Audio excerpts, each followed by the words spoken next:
السلام علیکم ناظرین، میں ہوں محمد مزمل، آپ دیکھ رہے ہیں ڈی نیشن پوائنٹ۔ ناظرین، ایم کیو ایم کا 18 تاریخ کو جلسہ ہے اور کل آپ نے دیکھا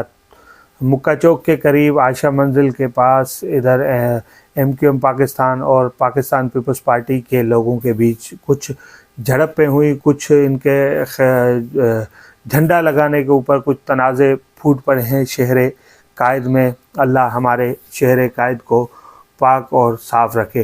کل جہاں ایم کیو ایم پاکستان کے جھنڈے دیکھے گئے، وہیں بل بورڈز اور کچھ بینرز آویزہ یہ بھی تھے، one father one nation, one leader one nation. اس طرح کے کافی جگہوں پہ بورڈ آویزہ تھے، کافی جگہوں پہ بینرز لگے ہوئے تھے جو بانی M Q M Altaf Hussain کا پیغام دے رہے تھے کہ شہر قائد پہ حکومت ہمیشہ الطاف کی رہی ہے اور الطاف کی ہی رہے گی۔ غدار الطاف اس شہر میں حکمرانی کر نہیں سکتے، اور جو الطاف سے غداری کرے مہاجر کا وہ ہو نہیں سکتا۔ تو اس طرح کی چیزیں بہت ساری ہم جب شہر میں آپ نکلیں گے، ابھی کیا پتہ، دیکھیں اکثر جو الطاف حسین سے محبت کرتے ہیں بینر آویزہ کر دیتے ہیں، بل بورڈز لگا دیتے ہیں، پھر حکومتی عملہ ایکشن میں آتا ہے، پھر ایم کیو ایم پاکستان کو تکلیفیں ہونے لگ جاتی ہیں اس سے، تو پھر وہ چیزیں ہٹا دی جاتی ہیں، مگر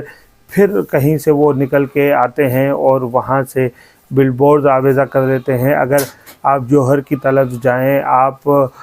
یونیورسٹی روڈ کی طرف جائیں، آپ لالو کھیت کی طرف جائیں، آپ عزیز آباد کی طرف جائیں، لیاقت آباد کی طرف جائیں، آپ ناظم آباد کی طرف جائیں، جہاں جائیں گے الطاف حسین کے بینر آویزہ ہوئے ہیں ہر جگہ سے۔ کل تو پورے شہر میں ہی ہم نے دیکھا، ایم کیو ایم پاکستان کے جھنڈے بھی دیکھے اور ایسے جھنڈے بھی دیکھے جن پہ یعنی کہ جو الطاف حسین کو ایم کیو ایم جو الطاف حسین کی تھی اس پہ نام لکھا ہوتا ہے جھنڈے پہ الطاف حسین، تو وہ اس طرح کے جھنڈے بھی ہم نے مختلف شاہراہوں پہ دیکھے۔ پھر بل بورڈ، یہ محبت ہے شہر قائد کی الطاف حسین کے ساتھ۔ اب یہ جو غدار ٹولہ ہے، اب یہ اپنا پاور شو دکھانے جا رہا ہے کہ کہیں یہ افواہیں تھی کہ اس کو پیپلز پارٹی یہ مل کے کامیاب کریں گے تاکہ یہ چیزیں آگے چلیں اور ان کو فائدہ ہو اور الطاف حسین کو مائنس کیا جائے، مگر ایسا نہیں ہے کہ اچانک ہی۔ ناظرین، اس وقت کے لیے اتنا ہی۔ مزید ایک امپورٹنٹ کال آ گئی ہے، تو مزید انشاءاللہ میں اس ویڈیو کو دوبارہ شوٹ کروں گا، اور فی الحال جو ویڈیو بن گئی ہے آپ کے لیے پیش خدمت ہے۔